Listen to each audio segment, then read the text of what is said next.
ya, jumpa kembali dengan channel Puskesmas Sumber Beringin. Tonton videonya sampai selesai ya.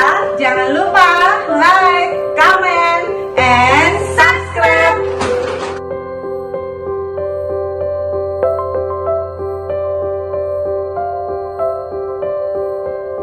Assalamualaikum warahmatullahi wabarakatuh.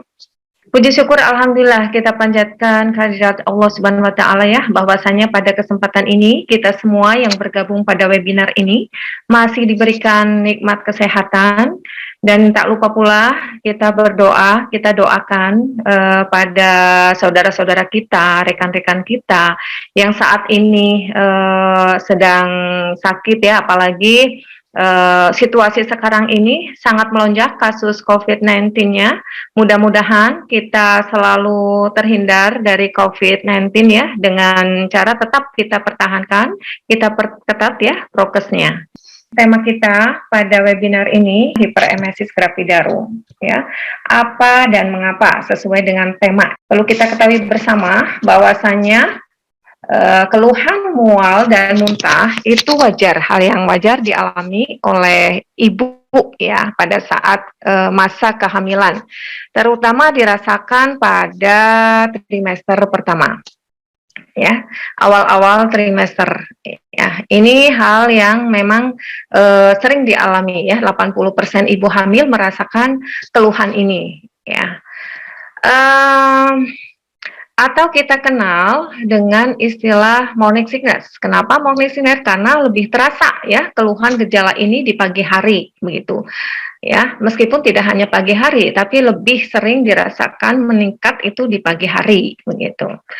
Nah, kondisi yang bagaimana yang kita sebut dengan hiperemesis gravidarum, dari istilah katanya ya, hiper berarti lebih. Jadi hiperemesis gravidarum adalah mual muntah yang berlebih ya, yang berlebih sampai itu mengganggu aktivitas sehari-hari ibu hamil ya. Karena apa? Karena dengan mual muntah yang berlebih ini keadaan umum menjadi buruk akibat dari ibu mengalami dehidrasi. Akibat dehidrasi tentunya ini akan berdampak baik pada kondisi janin maupun terhadap kondisi ibunya sendiri. Ya, next. Selanjutnya kita lihat ya kejadiannya, ini hampir seluruh dunia itu ibu hamil itu mengalami gejala ini ya. Di Amerika Serikat 0,5 sampai 2% dari seluruh kehamilan mengalami mual muntah. Di Indonesia sama ya, 1 sampai 3% dari seluruh kehamilan mengalami hal yang serupa. Nah, prevalensi pada multipara itu, pada primipara itu lebih tinggi dibanding dengan mual muntah ya pada primigravida atau ibu yang baru pertama kali hamil itu lebih tinggi ya dibanding dengan multigravida ya. Nah, mual muntah ini dirasakan puncak-puncaknya itu pada minggu ke-11 sampai 13 usia kehamilan ya. Ini. Nah, nanti ya normalnya pada usia 12 sampai 14 ini akan mereda, gejala akan mereda ya. Namun 1-10% gejala berlanjut melampaui usia kehamilan 20 sampai 22 minggu. Ya. Mengapa hal demikian bisa dialami oleh ibu hamil? Ya, untuk penyebabnya ya belum diketahui secara pasti. Namun dari hasil beberapa studi literatur ya, ada beberapa faktor yang memang berpengaruh terhadap kejadian atau keluhan yang dialami ibu ya, atau faktor-faktor yang dapat menyebabkan hiperemesis gravidarum. Di antaranya ada faktor hormonal, psikologis, dan faktor organik. Untuk faktor hormonal sendiri, karena adanya peningkatan beberapa hormon ya pada saat masa kehamilan, diantaranya hormon HCG atau human chorionic gonadotropin, estrogen, dan progesteron. Hormon-hormon ini kadarnya meningkat ya pada saat masa kehamilan.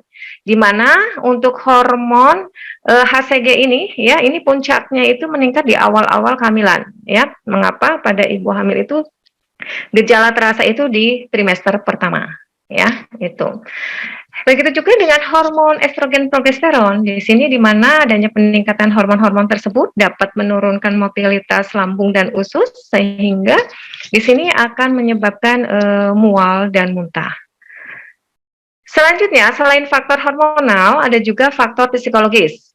Nah, faktor psikologis ini berdasarkan hasil beberapa studi ya, ini mempunyai hubungan atau korelasi ya, korelasi antara faktor psikologis dengan durasi atau parahnya gejala yang dialami oleh ibu hiperemesis ya.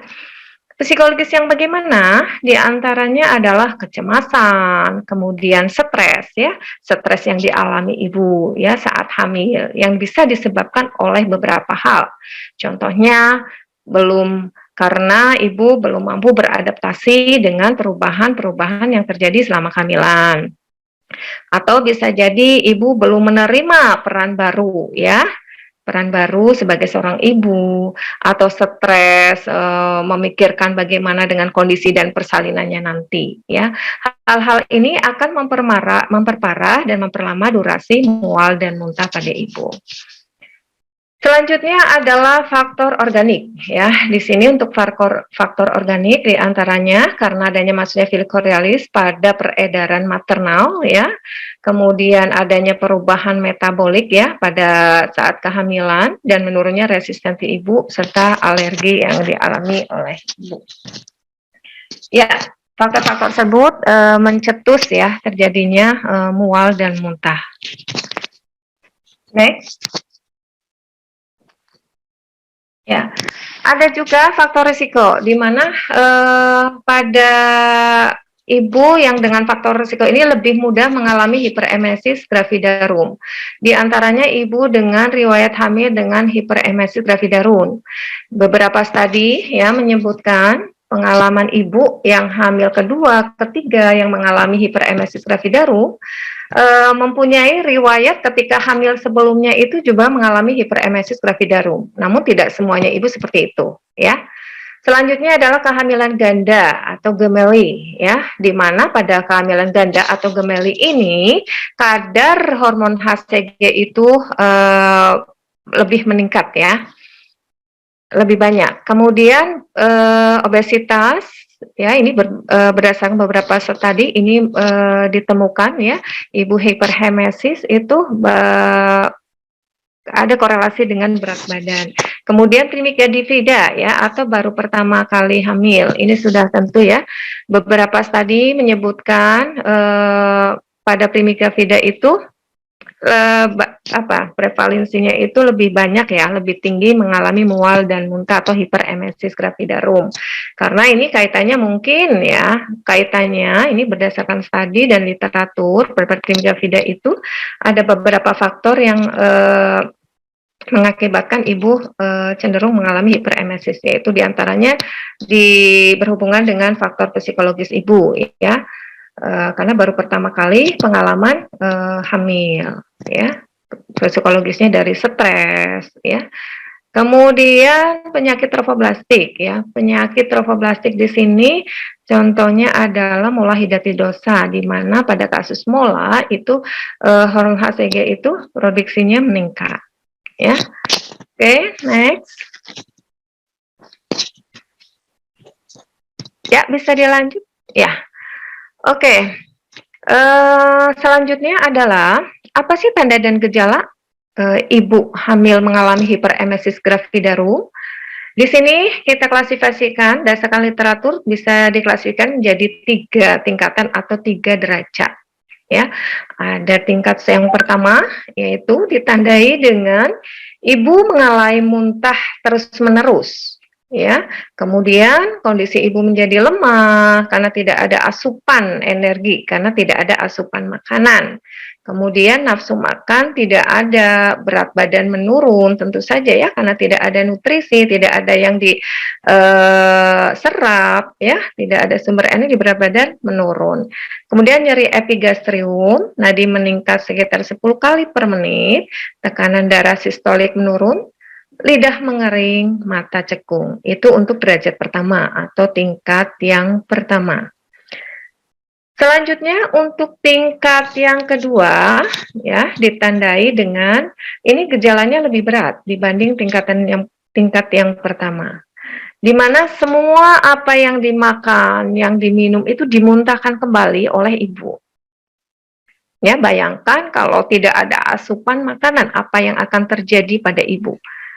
Ya, ibu mengalami dehidrasi ya, kalau sudah dehidrasi ya ditandai dengan haus hebat, turgor kulit menurun ya, kemudian ibu terkadang mengalami demam ya, naik turun ya, subfebris, mata sedikit ilterik, mata cekung, kemudian nadi cepat ya, lebih dari 100 sampai 140 kali per menit, tekanan darah sistolik menurun ya, kurang dari 80 mm Hg, ibu mengalami apatis, kulit pucat, lidah kotor. Nah, ini ditemukan bilirubin dalam urin, kemudian oliguri dan berat badan ibu menurun. Ini tingkat yang hiperemesis tingkat 2.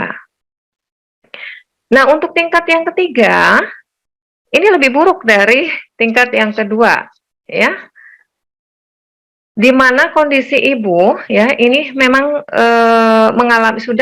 mengalami gangguan kesadaran ya, penurunan kesadaran, bisa ada delirium sampai kondisi koma ya, sehingga karena sudah mulai terjadi penurunan kesadaran, muntah berhenti, suhu meningkat, tekanan darah menurun, terjadi ikterik, sianosis, dan gejala yang lain ya, yaitu nistagmus. Ini tingkat yang ketiga atau derajat 3. Ya. Dari gejala tadi tingkat 1, 2, 3 tentunya ya ini berakibat dampaknya baik pada janin maupun terhadap kondisi ibu sendiri ya. Nah, untuk menentukan apakah memang ibu mengalami hiperemesis gravidarum, ini bisa dengan hasil anamnesis, kemudian pemeriksaan fisik dan pemeriksaan penunjang. Nah, mungkin nanti untuk bahasanya ini lebih detailnya nanti untuk narasumber yang kedua ya, tentang asuhan keperawatan pada hiperemesis gravidarum. Lanjut. Ya. Ya, untuk anamnesis didapatkan keluhan muntah terus-menerus dan berlebih, kemudian munculnya pada awal trimester ya.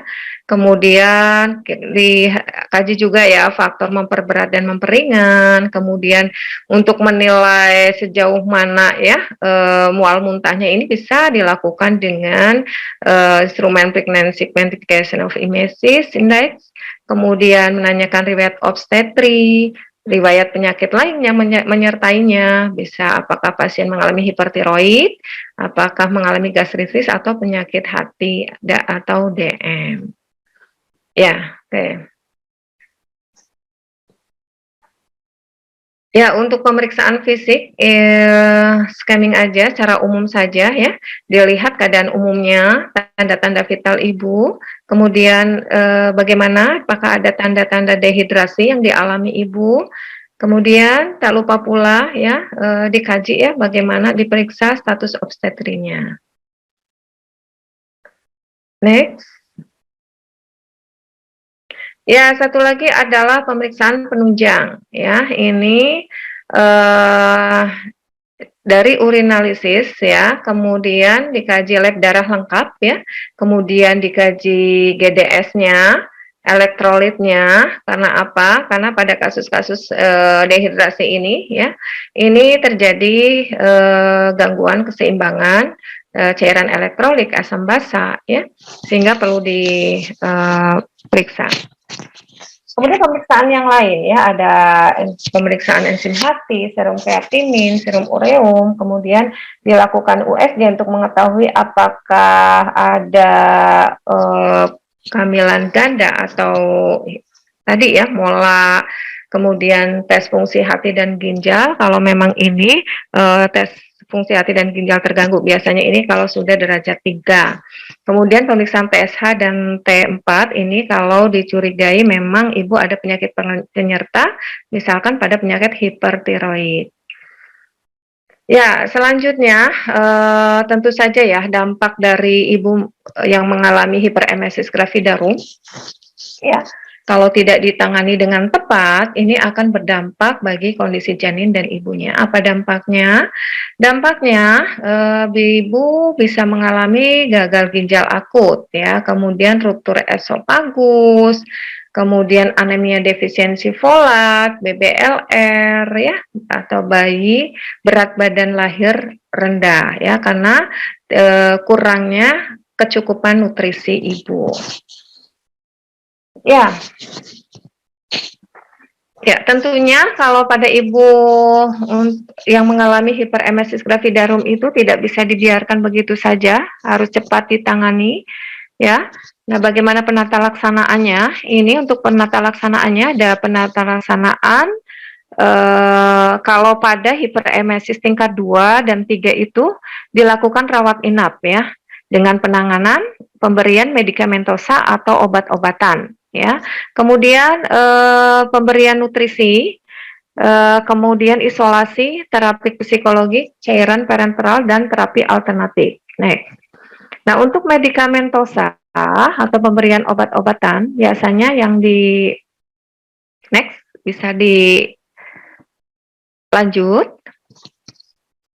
Ya, medikamentosa yang diberikan itu berupa suplemen multivitamin seperti vitamin D1, B6, kemudian pemberian antihistamin ya seperti doxilamin, dipendiramin, pemberian dopamin antagonis ya yang biasa diberikan adalah promethazine, metocloperamide. Selanjutnya pemberian serotonin antagonis ya untuk mengatasi muntahnya ondansetron. Nah, ini untuk terapi obat-obatannya. Kemudian untuk nutrisinya ini harus diperhatikan. Karena ibu yang mengalami dehidrasi itu ya banyak selain asupan nutrisinya karena muntah setiap makanan itu dikeluarkan lagi, tidak ada asupan nutrisi, tidak ada yang serap ya di dalam tubuh, sehingga perlu diperhatikan untuk nutrisinya. Nutrisi yang bagaimana? Ini harus modifikasi dietnya ya. Anjurkan ibu makan dalam porsi kecil namun sering ya. Misalkan biskuit ya, bangun tidur pagi makan biskuit dulu ya, sedikit-sedikit tapi sering. Kemudian diet tinggi karbohidrat untuk memenuhi kebutuhan karbohidratnya ya, karena tubuh ya dengan tadi muntah terus tidak asupan nutrisi, tubuh ibu itu membutuhkan sumber energi, salah satunya adalah dari karbohidrat ya. Dari karbohidrat itu yang diserap dalam bentuk ya monosakarida ya atau glukosa. Nah, sehingga ini harus dipenuhi kebutuhan ini ya. Makanya untuk modifikasi dietnya itu disarankan ibu dietnya tinggi karbohidrat serta rendah lemak. Kemudian menghindari makanan yang emetogenik atau membuat ibu mual atau muntah, misalkan adalah hindari makanan yang pedas, kemudian makanan yang selain pedas juga makanan yang berbau yang dapat merangsang, semua jenis makanan yang dapat merangsang mual dan muntah ibu itu dihindari. Selanjutnya, isolasi. Maksud isolasi di sini adalah ciptakan atau berikan lingkungan yang tenang, yang nyaman, ya, jauh dari kegaduhan, kemudian pencahayaan yang cukup, kemudian lingkungan ibu dengan sirkulasi yang dibutuhkan ibu adalah dengan sirkulasi udara yang baik, ya. Ini sangat dibutuhkan untuk ibu yang mengalami hiperemesis gravidarum. Selanjutnya pemberian cairan parenteral ya, karena tadi ya ibu mengalami dehidrasi, ini harus akibat dari dehidrasi ya tadi ketidakseimbangan cairan elektrolit, asam basa, maka dari itu ini pentingnya rehidrasi ya. Nah, kecukupan elektrolit, karbohidrat dan protein ya, biasanya pemberian glukosa atau dextrose 5% dalam cairan garam fisiologis ya, 2 sampai 3 liter sehari. Selanjutnya ya, ini terapi alternatif ya. Ini nanti kaitannya bahasanya cukup menarik ini di narasumber yang ketiga ya. Terapi alternatif ini ibu bisa diberikan apa ya? Minuman ya. Oh, yang mengandung jahe ya. Makanan atau minuman yang mengandung jahe ya. Nah, ini. Nah, nanti mungkin lebih detailnya ini akan dibahas ya, disampaikan oleh narasumber yang ketiga.